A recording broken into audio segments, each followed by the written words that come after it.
Ustadz, arah kami kemana? Buka WA, Ustadz, kami ikut Ustadz kemana? Kan capek saya jawab tuh. Nah ini ini sekali dayung 2-3 pulau terlampau. Berkontribusi dalam pesta demokrasi Republik Indonesia 14 Februari 2024. Duar, akhirnya Ustadz Tonggos sah dukung Anies di Pilpres 2024. Gabung sama Bapak Politik Identitas, awas radikalisme rajalela. Itulah kenapa gelar Bapak Politik Identitas begitu melekat padanya. Meski dia mencoba mencuci tangan dengan selalu bicara keragaman, orang sudah banyak yang paham bahwa itu semua hanya jualan. Untung saja pemerintah pusat masih peduli pada situasi itu, sehingga biang kerok yang mengatasnamakan agama akhirnya dipenjarakan untuk memutus mata rantai kebencian yang sudah hampir mengakar. Kampanye Anies ini sama dengan kampanye-kampanye para pendukung dia lainnya tuh. Modelnya model terzolimi sekarang yang dia pakai. Ingat nggak waktu dulu Rizik Syihab bilang bahwa mobilnya kebakar? Padahal sebenarnya nggak jelas tuh siapa yang bakar. Halo, selamat datang di channel Redaksi Jurnal bersama JJ. Ustadz Abdul Somad atau yang akrab disapa UAS resmi mendeklarasikan dukungan pada pasangan Capres-Cawapres Anies Muhaimin Iskandar. UAS menilai bahwa Anies Muhaimin layak diperjuangkan, diberi amanah untuk menjadi presiden.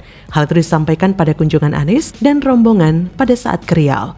Anies dan rombongan berkunjung ke Riau sejak kemarin. Setelah serangkaian acara di Pekanbaru, rombongan pun bertolak ke rumah UAS di Kampar didampingi Ketua PKB Riau, Abdul Wahid. Di rumah yang lebih dikenal dengan sebutan Rumah Omak itu, UAS sempat berdiskusi tentang sejumlah isu, termasuk makan malam bersama. Tak hanya Anies, sejumlah rombongan juga ikut mendampingi Anies. Diskusi pun digelar sambil makan malam dan makan durian. Tak hanya itu saja, Anies langsung mendapat dukungan dari UAS dengan ditandai ditukarnya cindera mata dan pemberian rompi amin berwarna coklat. Bahkan rompi lengkap sudah ada nama Ustadz Abdul Somadnya. Namun sebelum memberikan dukungan, Anies sempat berbincang khusus dengan UAS. Perbincangan dilakukan dalam rangka kunjungan Anies di Kampar. Akhirnya muncul ke publik juga Ustadz satu ini, Ustadz ganteng, untuk mendukung Anies. Pasalnya hubungan mereka berdua kan sangat dekat dan identik dengan politik identitas. Kita mengetahui dengan pasti bahwa politik identitas dikerjakan oleh Anies dengan cara melakukan penggiringan opini kepada Ahok pada 2016 silam. Saat itu Anies menggunakan Rizik Syihab untuk menghancurkan karakter dari Ahok. Dan pada akhirnya mereka berhasil membuat Ahok dikalahkan hanya karena beda agama dan melalui isu yang begitu kental dengan nuansa rasisme dan berbau-bau agama. Rasisme dan politik identitas sangat melekat di tubuh Anies, baik dari pikirannya sampai dengan hidupnya secara integratif. Bahkan banyak yang menyebut atau menjuluki Anies dengan Bapak Politik Identitas. Tak pernah dibayangkan sebelum-sebelumnya bahwa seseorang bisa menang hanya karena agamanya sama dan ancaman menolak untuk mensolatkan jenazah pendukung Ahok kala itu. Ahok pun menjadi bulan-bulanan. Ia bahkan sampai harus dijadikan tersangka atas kasus penodaan agama yang sebetulnya bukan menjadi niat daripada Basuki Cahayapurnama itu sendiri. Akan tetapi melihat dari perangai dan tindak tanduk Anies selama ini, kita patut curiga loh, pertemuan dan dukungan UAS dengan niat sedang bersekongkol untuk melakukan tindakan yang tidak terhormat, khususnya dalam politik. Ya mungkin kan, kita melihat kepercayaan publik kepada Anies turun drastis, elektabilitasnya pun menjadi stagnan dan bahkan cenderung turun, seperti harga saham sampah. Orang kalau baik pasti akan mendapatkan nilai yang baik juga. Akan tetapi Anies adalah orang yang menggunakan isu identitas untuk melegalkan tindakannya yang gak jelas dan rekam jejaknya yang tidak bisa dipertanggungjawabkan. Buruknya rekam jejak Anies tentu harus ditutupi dan dipoles dengan sebaik-baiknya lewat politik identitas. Namun saya cukup yakin bahwa rakyat Indonesia sudah cerdas kok melihat kehancuran DKI Jakarta di bawah kepemimpinan orang satu ini. Dulu, Abdul Somad ini pernah menceritakan ada orang yang bermimpi 5 kali melihat Presiden Prabowo. pun sudah menjadi rekam jejak buruk. Artinya mimpi Abdul Somad atau temannya Abdul Somad itu tidaklah menjadi valid alias bodong belaka. Dia yang pernah dibuang dari Singapura juga merupakan rekam jejak yang buruk yang menjadikan noktah atau duri dalam daging di tubuh pendukung Anies. Orang awam pun sudah bisa menebak apa yang sedang terjadi dan apa yang bakal terjadi. Jadi Caimin bakal gandengan tangan sama Ustadz pentolan kadrun? Bagaimana menurut Anda? Kalau demokrasi kita tidak berjalan, tidak mungkin Anda jadi gubernur.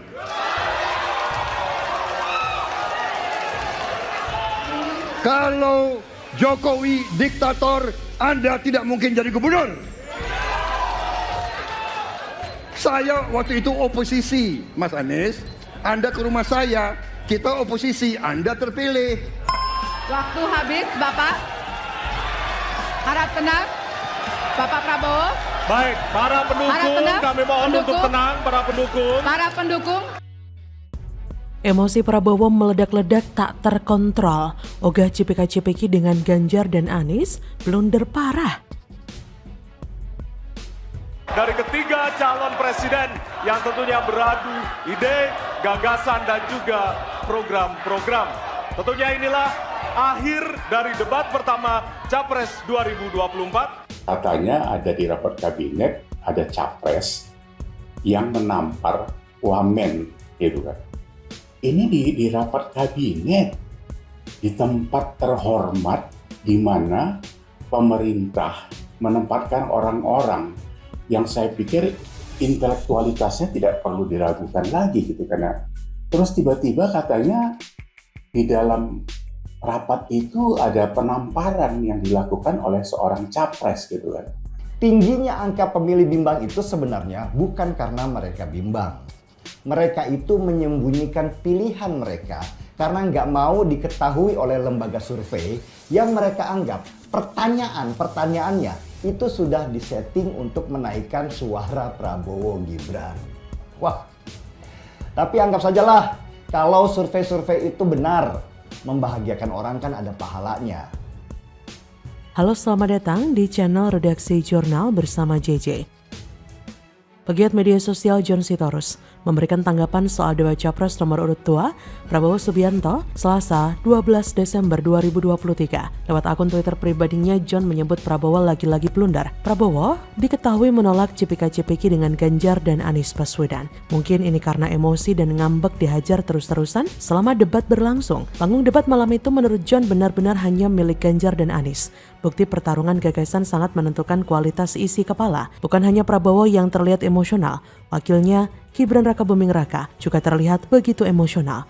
Terlihat ketika Prabowo memojokkan Anies, Gibran langsung memberikan arahan dengan emosional kepada para supporternya untuk bersorak. Capresnya emosional, wakilnya belimbing sayur juga emosional. Jika mereka menjadi presiden nanti, bisa repot kalau dipimpin pemimpin yang suka emosional. Semua masalah akan diselesaikan secara emosi. Bahkan, budaya kekerasan untuk menyelesaikan masalah akan kembali terjadi. Nah, seperti diketahui, Cawapres nomor urut 2, Gibran Rakabuming Raka, tak kuasa menahan emosi ketika Capres Prabowo Subianto mampu menjawab pertanyaan dari Capres nomor urut 1, Anies Baswedan, terkait dengan putusan MK yang kontroversial. Puas mendengar jawaban Prabowo, Gibran sampai beranjak dari kursinya dan memancing pendukung Anies Baswedan Muhaimin untuk lebih bersorak-sorai. Nama Gibran begitu melekat dengan putusan MK karena dianggap memberikan karpet merah baginya untuk menjadi cawapres. Apalagi putusan soal batas usia capres-cawapres diketok oleh pamannya sendiri, Anwar Usman. Saat diberikan pertanyaan soal putusan MK, Prabowo menegaskan kalau dirinya tidak menegaskan rakyat tidak perlu memilih apabila memang enggan mendukung Prabowo Gibran.